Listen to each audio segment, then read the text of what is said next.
Hey, family. Welcome back to today's Black Grandmothers podcast, where we talk legacy, empowerment, and building wealth through our stories and our gifts. I'm your host, Tanya Jackson, and today I want to talk with you about all those people out there, all those women that are working a side hustle. Maybe you're selling something, maybe you're coaching, maybe you're writing that book. But here's the question: how do you turn that hustle into real income? Not just gas money, not just grocery money, but income that can build freedom and even legacy. So today, I'm going to break down 5 ways that you can do just that. Nearly 1 in 3 Black women have taken, a part-time work or a side hustle alongside their full-time job. So it's nothing that is uncommon. So let's get started. Here are the 5 ways. Number one, you have to shift your mindset. You hobby versus business. So, treat your side hustle like a business, not extra money. You got to set clear goals. So look at what your monthly income is that you need to make, and then what are you going to build on top of that? So, pulling all your expenses together and things like that. Ask yourself, if I were the CEO, what would I focus on first? This shift helps you take yourself and your hustle seriously. So I can't say mindset, I can't say that enough because that's where you have to start. If you see your hustle as a little hobby, it's going to pay you like a little hobby. But when you start treating it like a business, things change. That means, setting goals, carving out real time for it, and telling yourself, I am the CEO of this. So when I started Voices of Black Grandmothers, it was a passion project. It was something that at that time when I first became a grandmother that I felt called to do, and it was something I was really passionate about.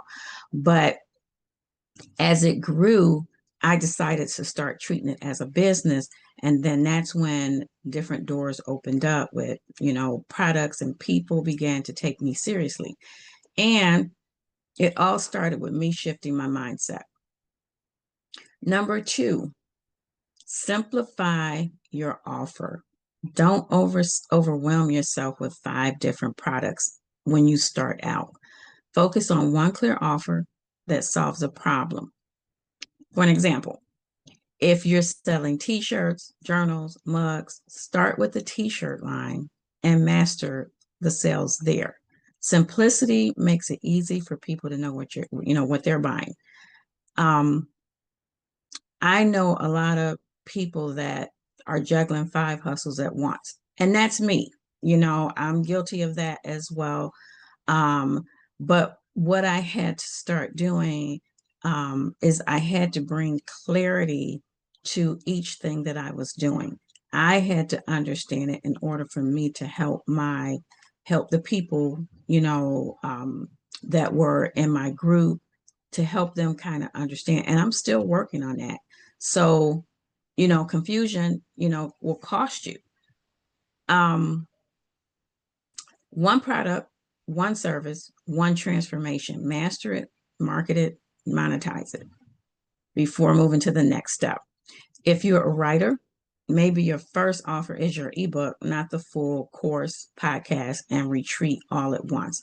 If you're selling products, focus on your bestseller first. Simplicity is your friend. So number three, and this is a big one. And this one a lot of people I see um struggle with this piece of it. Use systems to work smarter, not harder. So you have to invest in tools that will save you time. When you invest in those tools, that means you have to invest the time to learn those tools to some extent, unless you're going to hire out, you know, um, you know, a consultant, or you're going to hire a VA or someone to do it for you. But one tool, you need a payment processor: Stripe, PayPal, Stand Store. I've used all of those. I do have a Stand Store, and it's great because Stand Store can host a lot of your different products, your ebooks, your coaching, um, events that you're doing. It hosts a lot, within the stand store. Through those processors, you also will be developing an email list. And that email list is what you use to nurture your customers because now you can reach them in other ways other than social media. Scheduling or templates for content, which is huge. So in my Facebook group, I do a lot of scheduling posts. Some posts I schedule to go out on a weekly basis, because what happens, and some posts I even schedule to go out twice a day, one in the morning, one in the evening, because what you have to realize is people are on social media or they're looking at their emails at different times of the day. Some people look at they go through when they first wake up, they go through all their platforms. I do that. I go through my emails, I go through my social media. They go through all of their different platforms. They may not visit them again, especially emails and sometimes social media. They might not visit again till the next day. Some people are on it all day. Some people do it, check every time they pick up their phone. It just depends on that person. Um, Most of us don't have the energy to hustle day and night. We've got families, jobs, and responsibilities. That's why systems are your best friend. Think about tools, payment processors that makes getting paid easy, email lists so you can talk to your audience directly, Canva templates to save you time. You don't need to do everything manually. Now, let's go back to that burnout with, having the energy to hustle. That is a huge, huge thing because if you don't have systems in place, you're going to find yourself in burnout. You're going to find yourself, and I was there. I I did that for a long time. I found myself working because I was working a full-time job. I was working my business, and then it would be funny because some of my group members, I would sometimes send out things at 2, 3 o'clock in the morning because that's when I was up and it was on my mind to do. And it's like, let me get it out while I've got the energy, the focus to do this. And some of them be laughing at me like, do you ever sleep? And when you run a business, especially when you're trying to start and you're trying to get it going, you're in that hustle mode because you want it done and you want it done fast and you want it to start working for you, but you will find yourself in burnout mode. So systems are a huge thing. Now, number 4, building visibility and community. So you go where your people are. That means either social media, podcasts, events.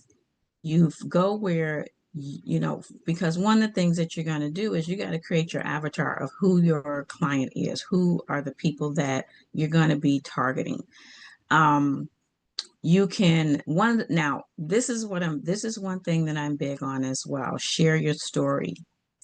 People buy from people, not just products. So people want to know your story. People want to trust you. People want to know who you are. And it's sometimes that's how people buy products. It's no different than, if you drive a Chevy or a Bentley, you know, you're gonna flow to the people that are interested in that particular product. And so it's something that you have to, really start thinking of in the beginning because, you can, one of the things that a lot of people, when you don't see your growth is you may be talking to the wrong people. So it's important to know who your people are. So start building an email on, or group on Facebook. Now, school is it's not brand new, but it's growing. It's growing big. It's called SKOOL. I have a school group, and one of the things that I noticed about the school group that's different from Facebook is when a person is in your school group, you've got them forever. as long as they're in the group. Facebook, you have to rely on algorithms, which we all know algorithms are now being challenged. So you want to find, you want to build a community, and building that community could mean you can start on Facebook, building that community, and just, name your community and just start inviting people into that community, because now you have a focused group of people that are interested in what your product is or what you're talking about. So that's one way. And then what you can do is you can move those people from that Facebook group to different areas of, if you're doing coaching or you're doing events and things like that. Now you got a focused group of people. So you can start there, but don't depend on the algorithm. You're gonna have to do some work. You're gonna have to post daily. You're gonna have to post maybe 2 or 3 times a day. It's going to take some work. Um, and now what you don't want to do is just collect followers, because when you collect followers, so for instance, I have a personal Facebook page and then I have a private group. My followers on my personal Facebook page are following because they're just following me. A lot of times what will happen is if you put something on your page that people are interested in, a lot of times people will just follow you at that point, but they don't have any further information about your work or what you're doing. So they may not be following you for that particular, they may not be following you for who you are. They may be following you for that particular, you know, um, post that you put up. So building a community and it creates visibility. And number 5, monetize with a strategy, not just hope. So here's one thing. Here's something that you can do, and this is something, I'm very analytical, so I like to break things down and then build them up. So for an example, you got to create small, realistic income goals. So let's say t-shirts. If you sell 50 t-shirts at $25 a shirt, you're going to make $1,250. If you scale up gradually and you sell 500 t-shirts, that's going to equal 12,500 t-shirts. I mean, dollars. So when you look at it that way, let's say, for the month, you need to make $1,200. So now, if your t-shirts are at $25, you got to sell 50 t-shirts. So you could break that down even more. You could break that down all the way to each day. Like, how many t-shirts do I need to sell today in order to meet my goal? And you can set that goal for yourself every day. Sometimes you really literally have to break it down like that, because a lot of people like to look at big goals. Oh, I want to make $100,000. I want to make $300,000, and have no strategy to get to that point. So sometimes starting small and building it up, because then you know what it takes for you to sell those 50 t-shirts. And then what you do is you multiply that. So if for 50 t-shirts, if I got to reach 10 people a day to sell 5 t-shirts a day, that's my goal for the day. Okay, it might sound small, but if you're starting out with if you're still a side hustle, and even when you begin to transition, if you're working 9 to 5 and you begin to transition into your side hustle and making it real income for you, you may have to start using these type of strategies, um, going from, because it is a difference. The income is a difference, because here's the thing: your 9 to 5 is steady income. Every 2 weeks you're going to be paid that same check every 2 weeks. So, like I said in my last podcast, as long as you show up, you're going to receive and do your job, you're going to receive that. When you jump into your side hustle as your real income, it's a whole different mindset. It's a completely different mindset because now your income, your production, your growth is all on your efforts, all on you.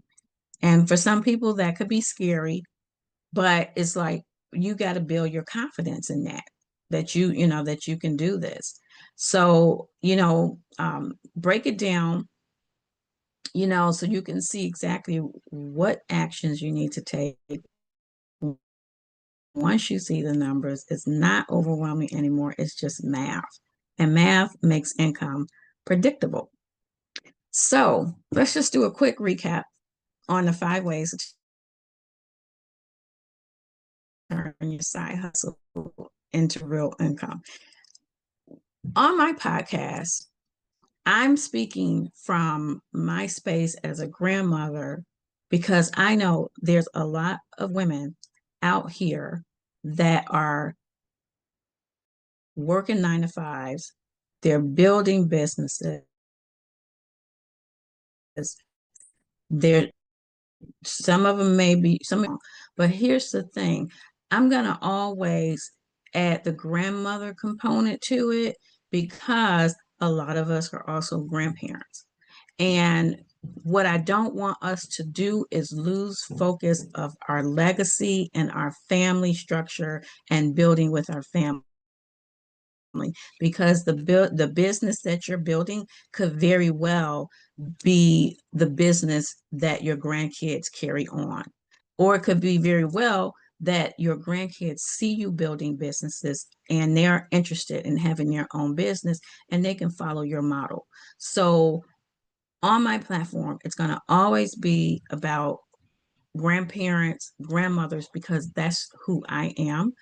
And um, we go through ups and downs, we go through trials and tribulations as well. So we're going to be talking more about, things that we, go through as grandparents,